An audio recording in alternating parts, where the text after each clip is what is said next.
Right, yes, now people, let me take the four eyes off and welcome back to James Redmond TV. Welcome to everyone in the chat. Big up to all the mods, big up to all of the members. If you want to become a member, then you can by clicking the top link of the description. Good vibes today, people. Listen, I've had to do it a bit earlier because I'm filming with Triple H Sport. In a bit, we're going to do a few more videos there, so make sure you keep an eye out for that. However, we are live. I'm not sure how my internet is looking in this moment of time. It looks like it's bugging up, but just know, people, we are getting that sorted very, very soon. Anyway, we have got news to talk about. We have got many, many things to get into. Not one of them things being about the game tonight. Not one of them things. So not any about talking about tonight, mate. Last night, sorry, because that was just so. Either way, actually, we are going to be talking about tonight more, but on a show later on that'll be coming on the channel about 7 or 8. So make sure you're there for that. Hopefully, everything is okay in terms of the connection. I'm not really sure if it is. I think it went a bit funny there. Hopefully, we're okay though. 70 people in here. Make sure you're smashing the likes and big up yourselves. First piece of news to get into. Well, actually, before I get into anything, I want to talk about the injury updates because someone mentioned about Diogo Jota, or they were asking about Diogo Jota. Yeah, so here it is. Yeah, when is Jota back? And the only thing I can give you about Diogo Jota and when he could possibly be back is sometime around the end of this month in January. And we know that he will be massive when it comes to him. Comes him coming back into the team, because when you look at games like Southampton, mate, the chances of this team and the fact that we're not taking them chances is very, very poor. And it's actually not even the defence as much. Don't get me wrong, still has a part to play, but not the defence as much that's costing us in games. That's just the way it is. Yeah, someone's just asked me this actually. Are you on the watch along with expressions, James? I probably will be, to be fair. I mean, I can't guarantee it, but I'm pretty sure I'll be on there. But yes, Jota will be back at the end of the month. As for Matip, he's expected to be back for the Manchester United game, so make sure you keep your eyes out for that. Anyway, let's move into transfer news. Liverpool needs a centre-back. That's the one thing we've all established, people. That's the one thing. You can come into this stream, you can say to me, James, we need a centre-back, and I can go, I know, my friends, same. I know we do. And Liverpool, we've been linked with centre-backs, left, right and centre. But today, a new one comes into reports. Liverpool looking at 45 million valued centre-back from Juventus in the name. And this is where you'll be finding out, James, what's the name? Sorry, no, I've said that wrong. Demiral. Now, I might have butchered that name completely, but there and thereabouts. Anyway, he's 22 years of age. He's Turkish, and obviously he plays for Juventus. He's also a versatile player. He can play right back. He's played there a few times for them. According to reports in Italy and Turkey, he is linked with Liverpool. At the moment, he's not very happy with his boss, Andrea Pirlo. Obviously, Juventus are not doing anywhere near the levels that they usually do, and Pirlo hasn't been delivering in terms of promised performances and whatnot, or promised appearances. Leicester and Tottenham have also been linked. That being said, even though we look sound and, it's Juventus and they're still Juventus, and even though we'd be a good option, he's better than a Nat Phillips. He's better than a Reece Williams. A stat came out saying Demiral has missed 9 games due to injuries so far this season, and he was available for 11 games and played for 162 minutes. I mean, I'm not being funny. That does sound like you've got a problem with the manager in terms of probably not wanting to play for the manager. Who the fuck is that? Listen, mate, he's from Juventus. He's playing in a good league. But even from the stat that I've just told you there about injuries is more than enough in itself to put you off a player or put you off a target, because if he's doing that type of a thing, it's kind of a similar situation when I read that out to you to what's going on with Naby Keita at the moment. And what's going on with Naby Keita at the moment is a massive, massive shame, because we could be seeing a lot more of his talent. And it seems like he's not playing. Obviously not out of his own choice, but sometimes some of his injuries are very, very questionable, in my opinion. I don't know if you agree, but that's just the way it is. People are here talking about the game. People, I know you want me to talk about the game. I'm going to do a live stream later talking about it more in depth on the LFC Talk Show, the 2nd episode. But this is obviously the Transfer Daily, and that is why we are here, my friends. Big up the 150 people that are here. We need to buy Phil Jones. We need to buy someone. That's for sure. Demiral has been performing better than De Ligt this season. Now, that's one thing I do want to mention. I've actually heard a lot of praise from Juventus fans saying, "Do you know what, mate? If you take De Ligt, then why wouldn't you take this young lad? Because he's 22." And to be fair, I looked at a few highlights of him earlier, and highlights are highlights. You can't go off highlights, otherwise everything's just fugazi. But he did have signs of like a Vidic type of player, you know, someone who was very commanding, very good with his tackling attributes, reading the game very well.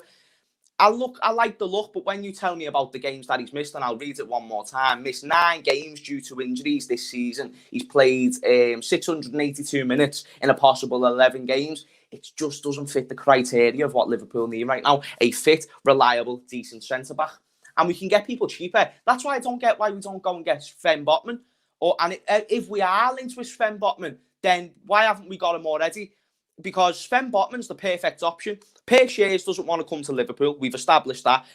Sven Botman, he's obviously not only I don't know if he's necessarily looking for a move, but Lille are looking to sell him, not because of bad performances, but because he's one of their biggest prospects. When you take into account that he's one of their biggest prospects, he's just joined them from Ajax. He's 20, he's 21 in a few days. He's, you know, left-footed. He's Dutch. He's made a few first-team appearances. Isn't that the no-brainer? I've been saying it for days. So, to be fair, if you ask me, would I take... I keep forgetting his name. What's even his name? Demiral, who is an experienced centre-back, and I'm only forgetting his name because I'm not good at remembering them. Other than that, very well established. It's just I feel like there's better options out there. Let me know if you agree. I don't know if you will, but it's one of them things. No, Ryan. Ryan, you're a great mod, and everything, all the support you show this channel is immense. But no, we are not bringing him in. So yeah, people, to round that up, that piece of news up, Liverpool are looking to sign £45 million valued centre-back from Juventus in Mere Demiral. You know, there's things there, but I don't know if it will materialise in the end. Anyway, reports coming out from Spain that Liverpool are wanting to persuade Kylian Mbappe to join Liverpool. And listen, I know people kind of just roll their eyes when it comes to the Mbappe talk, and I do a very similar thing. I certainly don't see us getting Mbappe in January or even the summer. That doesn't mean Liverpool aren't looking at Mbappe at the moment.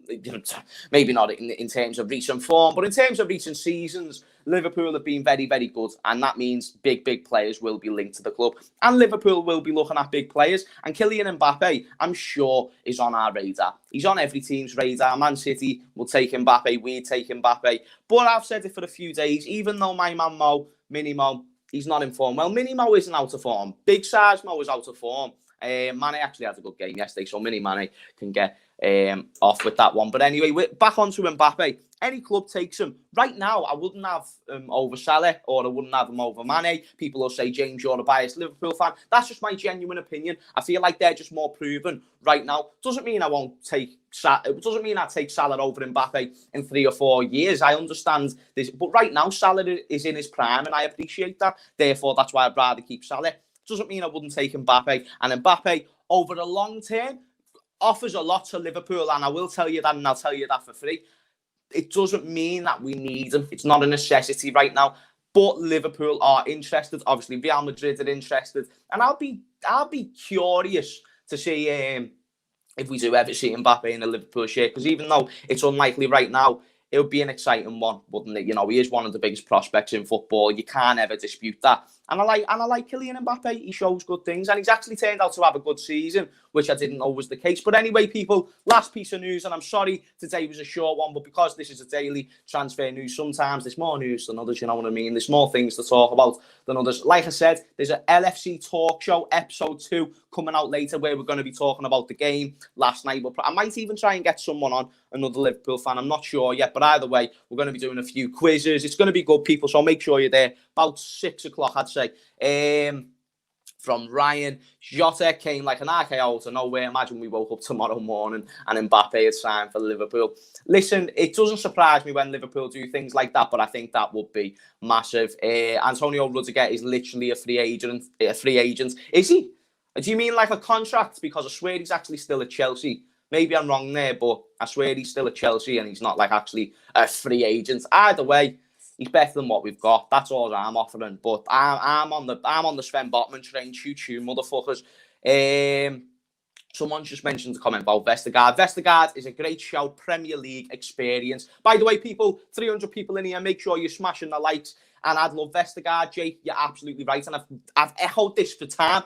I would love Vestergaard because he mirrors a lot of what Virgil van Dijk does. Yes, he's slower and not maybe as agile, but he's still really good. On the ball, off the ball, he's very aware. He can read the game well. I would love Vestergaard. Oh, and don't dispute, he is Premier League proven. That you can't ever take that for granted, because when the Premier League proven, you're getting the type of influence of what it's actually about and what they can give to your team. Vestergaard can add so much to our team, 100%. Hashtag Uzanami. Shout out to the Uzanami. Shout out to the Redmond Army as well. What else shall I update you on? Because there's, let me see. Yeah, so in my little list of things. Genie Wijnaldum, I've still no sort of situation. I actually mentioned Genie Wijnaldum because I saw someone in the comments before, so I wrote it down. Genie Wijnaldum, still no news on in terms of, you know, an update. Obviously, he put a post out about the game yesterday, and it was simply just saying the performance weren't good enough and whatnot. Genie Wijnaldum, we hope he stays. We're realising more and more, game by game, why we need Genie Wijnaldum. For spells like this, we need squad depth. For spells like this, we need top players like Genie Wijnaldum, people who want to play for the club, people who want to wear the shirt. And it's just one of them cases. We haven't got a lot of them players that we can rely on in terms of, you know, being available. Genie Wijnaldum is reliable. You cannot underestimate what it means to have a player who's just there week in, week out. The day that Genie gets injured is the day this world probably ends, mate, because he never, ever usually gets injured. Touch wood. Do you know what I mean? Because Genie's just always there. He wants to be fit. And even when he is fit, you don't see any excuses. I'm sure he's got niggles and, you know, little injuries, little sprains in his knees and whatnot, because he plays that much football. It'd be nearly impossible for him not to. However, he's still there and he still turns up and he earns that 75 grand a week. That's stupid, the fact he only gets that much. He should be on 6 figures weekly basis. Based on football, 75 grand a week is a lot of money, but based in football terms, and you compare him to people like Dejan Lovren, who were getting like 100 grand at Liverpool, don't take the piss. Genie Wijnaldum has earned everything in terms of a contract, in terms of success, everything at this club, being a legend. He's a legend. Like, we talk about Divock Origi and players like this for having moments and being a legend for such things, but Genie Wijnaldum is a legend, not just for big moments, but for big performances week in, week out. And I love Genie Wijnaldum. And if we don't sign him on a contract, that will be devastating, as Dylan has rightly put it. James, I think we are missing Virgil and Gomez. It's not just the defence that is the problem. We aren't scoring goals anymore. Maybe we need to go in for an out-and-out goal scorer, trusting Klopp. Yes, trusting Klopp. There's no doubt about trusting Klopp. And people who are starting to get the thought of Klopp out, then I have no time for you. That being said, defence isn't the only problem, and I said this at the beginning of the show. I'm going to mention it more in the show that I'm doing later. Liverpool have got so many problems right now that just comes down sheerly to form. It comes down to form. Teams have bad form. Let's be real. Man City a month ago weren't title contenders, and Chelsea was. Like, come on, people, it's just one of them seasons. Like, you can't start calling Liverpool shit. And I know neutrals will say it to me. I don't care what neutrals say. Listen, I take it on the chin and I keep moving forward. Yeah, I said we were going to beat Southampton 5-0 yesterday. And I went right into the war zone, mate. Went right into it. But I knew what I was putting myself in for. And it's not to look stupid. It's just confidence on what I know my team can do. And I also know this is a spell. And even if it makes me look stupid, I know my team's going to be back. I know that we've still got more of a chance of winning the league than Manchester United. And I hope they get excited, because they're going to be the ones who actually believed they had a chance. And that'll be funny in hindsight. Right now, it's not funny. And I'm not being salty, because Man United are playing very good football. I don't think they can sustain it. But I believe Liverpool can play much better football than what I'm seeing right now, because we've actually got a better squad, not in terms of injuries, but with, you know, players like Thiago and whatnot, and these players now being fit. I expect bigger performances, and I also expect players who have dropped out of form to come back into form. But like I said, people are going to talk about that more later. But that will round up the news. Thank you for another great show. I'm going to get off. Like I said, got a few things to record with Triple Eight and whatnot. But thank you for coming into the stream, people. If you did enjoy, smash the like button. As always, it's massively appreciated, all the support. One more time, you can become a member by clicking the link in the description down below. yeah, it simply helps the channel. What you invest into the channel will be reinvested to making these shows better and hopefully get better Wi-Fi for the next couple of streams. Yeah, because this one has looked like it's been a bit bum. Anyway, people, thank you for watching and I will see you all later.